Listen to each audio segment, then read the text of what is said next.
এটা জানাজাৰ নামাজ শেষ হোৱাৰ লগে লগে আৰু এটা জানাজাৰ নামাজৰ খবৰ আহি গ'ল। আসসালামু আলাইকুম friends, welcome to my blog. মই তাজনুৰ আলম আৰু আপোনালোকে চাই আছে তাজনুৰ ব্লগ। যোৱা 20 ফেব্ৰুৱাৰী তাৰিখে তেজপুৰৰ পৰা লখিমপুৰলৈ আহি আছিলে মোৰ জেঠা, আৰু ৰাস্তাতে হৈ গ'ল পথ দুৰ্ঘটনা, আৰু তেজপুৰ মেডিকেলৰ পৰা পোষ্টমৰ্টম কৰি সন্ধিয়া সময়ত পালে ঘৰত আহি। আৰু এইখিনি হ'ল ৰাতিৰ দৃশ্য।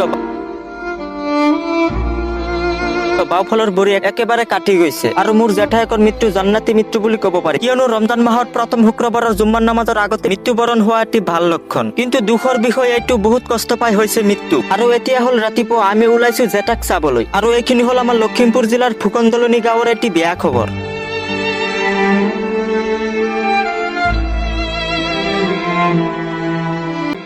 আৰু এতিয়া জেঠাক নিবলৈ আৰম্ভ কৰিছে 9টা বজাত দিব জানাজাৰ নামাজ, আৰু জানাজাৰ নামাজ শেষ হোৱাৰ পাছতে মছজিদত এলান কৰিছে আৰু এটা বেয়া খবৰ। ৰাজালী বজাৰৰ কোঁৱৰপুৰ গাঁৱৰ আৰু এজন মুৰব্বীৰ মৃত্যু।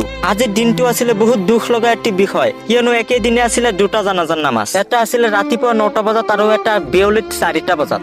এতিয়া বিয়লি টাইমত ওলাইছো আৰু এটা জানাজাৰ নামাজ পঢ়িবলৈ। আৰু আজি ব্লগটো ইমানলৈকে সমাপ্ত কৰিলো। চবে দোৱা কৰিব আৰু মোক ফলো কৰি এটা লাইক কৰি দিব।